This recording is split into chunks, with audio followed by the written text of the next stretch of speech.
Assalamualaikum warahmatullahi wabarakatuh. Alhamdulillahirabbil alamin wa bihi nasta'inu ala umuri dunya waddin. Wassalatu wassalamu ala sayyidina Muhammadin wa ala alihi wa ashabi ajmain. Qala rabbi shrah li sadri wa yassir li amri wahlul 'uqdatam min lisani yafqahu qawli ya fattahu ya alim amma ba'd. Wallahu ta'ala fil Qur'anil azim wa wasaqul qailin a'udzu billahi minasyaitonir rajim. Kullu nafsin dha'iqatul maut al-ayah. Hadirin wal hadirat rahimakumullah. Pertama-tama marilah kita panjatkan puji dan syukur kehadirat Ilahi Robbi yang mana telah memberikan kita semua kesehatan, terus kita diberikan iman Islam oleh Allah Subhanahu wa taala. Mudah-mudahan iman Islam ini terbawa sampai mati sehingga mati kita mati husnul khotimah.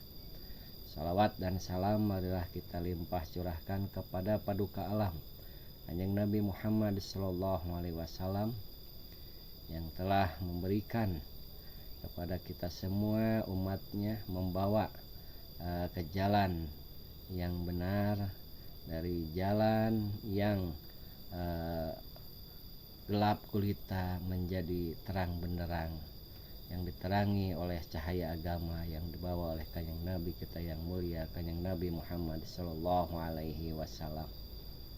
Tak lupa kepada para sahabatnya, tabi'in tabi'atnya dan pengikutnya serta kita semua yang pengikut Kanjeng Nabi Muhammad sallallahu alaihi wasallam. Hadirin wal hadirat rahimakumullah. Pada waktu kita dilahirkan ke muka bumi ini, kita tidak membawa apa-apa. Pada waktu kita lahir ke muka bumi ini, sehelai benang pun kita tidak diberikan.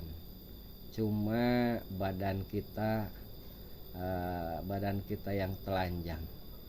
Dikala kita lahir ke muka bumi, di tempat kita orang yang menyaksikan kita. Tatkala kita lahir, di sana semua orang tersenyum dan gembira menyambut kelahiran kita. Tapi jangan lupa, dikala kita meninggal, manusia meninggal, tidak ada orang yang tersenyum. Semuanya ikut menangis, gelisah, dan sedih. Apabila orang itu adalah orang-orang yang disayangi oleh kita semua. Tatkala kita lahir, kita tidak membawa apa-apa. Si jabang bayi lahir, begitu lahir dia menangis. Bahkan kalau tidak menangis, maka sebisa mungkin anak itu supaya menangis. Karena kalau tidak menangis barangkali anak itu ada yang janggal. Kalau menangis barangkali itu adalah sesuatu yang lumrah apabila seorang anak menangis ke muka bumi ini. Secara kita pandang bahwa kelahiran manusia ke muka bumi ini membawa tangisan. Kenapa begitu menangis? Karena muka bumi ini, dilahirkan kita ke muka bumi ini, laqad khalaqnal insana fi kabad. Yakin nyata bahwa manusia insan lahir ke muka bumi ini dalam keadaan kabad. Kabad itu capek, susah, banyak rintangan dan banyak masalah, problem. Makanya kalau kita lihat secara mendalam, ya yang namanya jabang bayi lahir ke muka bumi, maka si jabang bayi itu menangis karena akan menghadapi problem-problem yang ada di muka bumi ini. Tapi begitu meninggal kita ditangisi, bukan ditertawai. Apabila ada orang yang meninggal, di keliling kita menertawai atau tersenyum dengan meninggalnya orang tersebut, ditertawai, maka besar kemungkinan orang itu adalah orang yang banyak kesalahannya kepada orang lain, karena di dunia tidak berguna, lebih baik mati katanya kalau kata orang di sekeliling kita. Itulah kita semua, tadinya kita lahir maka kita akan dikembalikan lagi, namanya kematian. Kullu nafsin dha'iqatul maut. Semua yang bernapas, semua yang ada di muka bumi ini, semua ciptaan Allah yang ada di muka bumi ini yang bernapas, dari golongan manusia, jin, iblis, malaikat, hewan dan sebagainya, semuanya bakal kembali kepada Allah Subhanahu wa taala. Kullu nafsin dha'iqatul maut. Semuanya akan merasakan kematian atau meninggal. Bagaimana kalau kita melihat kematian yang indah, supaya kematian ini adalah husnul khotimah, bukan menjadi kematian yang su'ul khotimah, ya kita banyak-banyak beramal soleh, baik secara vertikal maupun horizontal, baik kita secara kemanusiaan atau langsung kepada Allah Subhanahu wa taala. Banyak bersedekah, banyak beribadah yang lain, sholat, puasa, zakat dan sebagainya. Tapi jangan lupa kita manusia itu saling membutuhkan, maka kita sesama manusia pun harus saling membantu. Itu juga namanya ibadah. Jadi amal soleh, amal kebaikan buat kita semua. Ingat, kita ini bakal meninggal, kita ini bakal mati semuanya. Setelah kita mati, kita harus bertafakur, melihat orang-orang yang sudah mati, bahwa kematian itu semuanya lumrah, biasa. Di kalangan anak-anak ada yang mati, orang tua juga mati, anak muda juga mati, laki-laki mati, perempuan juga mati.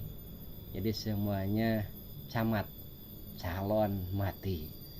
Tidak ada yang langgeng di muka bumi ini, tidak ada yang bako, tapi semuanya fana, semuanya akan hancur di muka bumi ini, kecuali Sang Pencipta alam semesta, Allah Subhanahu wa taala. Bagaimana kita mentafakuri kematian ini? Itu sesuatu hal yang diharuskan kita tafakur kepada kematian. Kenapa? Karena tafakur kepada kematian, kita ingat kepada kematian, maka kita ingat kepada alam barzah, ingat kepada akhirat dan sebagainya sesudah kematian. Kalau kita tafakur kepada kematian, banyak-banyaklah kita, kalau ada orang yang meninggal, kita takziah dan kita berpikir, wah kita juga bakal meninggal besok ataupun lusa. Kita banyak-banyak ziarah ke tempat kubur, mendoakan orang yang tempat kubur. Kita berpikir, bertafakur bahwa kita besok lusa juga kita akan dikubur. Bentuk manusia yang sempurna, yang baik, diciptakan oleh Allah. Laqad khalaqnal insana fi ahsani taqwim. manusia yakin diciptakan oleh Allah Subhanahu wa taala itu dalam bentuk sebaik-baiknya bentuk. Tidak ada yang baik di muka bumi ini diciptakan oleh Allah ini adalah bentuk manusia.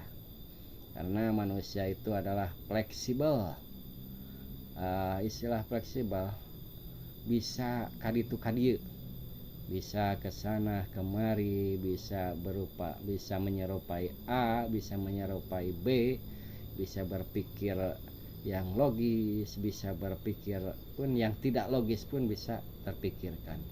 Karena manusia didasari dengan akal, yang namanya akal goriji yang ada dalam hati kita, yaitu yang disebut akal kita dalam hati kita itu adalah nurun latifun ruhaniyun tudriku bihin nafsil ulumad doruriyata wa nadoriyata wa mahaluhul qalbu wa nuruhu piddibagi wa btida'uhu min hinin nafiruhi pil janin wa awwalu kamalihil bulu.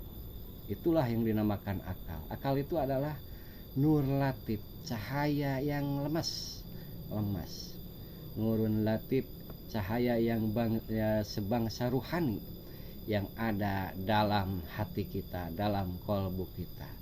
Nur latif ini, akal ini bisa membedakan mana yang baik dan mana yang benar. Karena yang disebut juga nur latif ini adalah akal hati sanubari. Karena hati sanubari ini tidak bisa dibohongi. Hati sanubari ini selalu berpikir jernih, selalu berpikir positif hati sanubari ini. Dan tidak akan ada hati sanubari yang berpikiran jelek. Yang membawa kejelekan itu adalah nafsu. Dan nafsu juga banyak namanya. Tapi dalam nafsu kita ini adalah ada nafsul mutmainnah. Jadi akal didampingi dengan nafsul mutmainnah itu menjadi manusia yang baik, manusia yang sempurna di hadapan Allah Subhanahu wa taala, manusia yang akan diangkat derajatnya oleh Allah Subhanahu wa taala. Maka kalau kita meninggal, maka kalau orang-orang yang menggunakan akal dan nafsu mutmainnah, maka dalam Al-Quran juga diceritakan. Di dalam Al-Quran juga ada, ya ayyatuhan nafsul mutmainnah irji'i ila rabbiki radiyatan mardiyah wadhuli fi ibadi wadhuli jannati.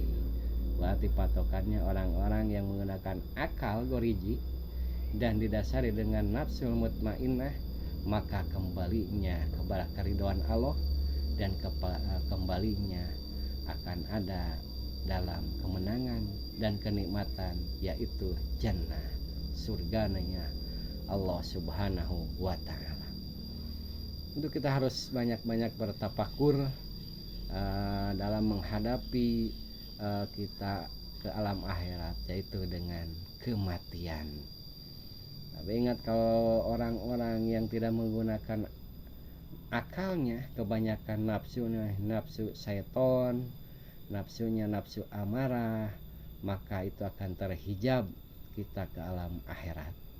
Bahwa dia pola pikirnya yang meninggal itu orang lain, sedangkan dia itu tidak meninggal karena belum merasakan meninggalnya. Padahal yang namanya meninggal, semua orang juga akan meninggal, semua orang juga akan meninggal. Maka kita yakin kita juga akan meninggal. Tadi walaupun sebaik-baiknya bentuk kita diciptakan oleh Allah, bisa menyerupai A, B, C, D dan sebagainya, akal kita bisa berfungsi dengan baik, tapi dikala bentuk rupa yang sempurna itu meninggal, maka si bentuk rupa itu tidak ada gunanya. Meninggal, beberapa hari kemudian dikubur. Setelah dikubur, maka beberapa minggu kemudian dia akan menjadi makanan-makanan belatung atau cacing-cacing tanah yang ada di bumi ini. dan pada akhirnya dia akan menjadi tulang belulang. Itulah kita harus berpikir positif, berpikir yang realistis, berpikir yang baik, bahwa walaupun sebaik-baiknya kita diciptakan oleh Allah, pada akhirnya kita juga akan kembali ke Allah. Pada akhirnya kita akan kembali dengan tanah, menjadikan tanah itu sebagai makanan, menjadikan kita itu sebagai makanan tanah. Makanya kita harus banyak-banyak bertafakur dengan kematian ini. Ingat, semua manusia akan meninggal. Mudah-mudahan ulasan dari saya tentang kematian ada manfaatnya, yang baiknya dari Allah Subhanahu wa Ta'ala. Kalau ada kesalahan, itu dari kesalahan pribadi saya. Assalamualaikum warahmatullahi wabarakatuh.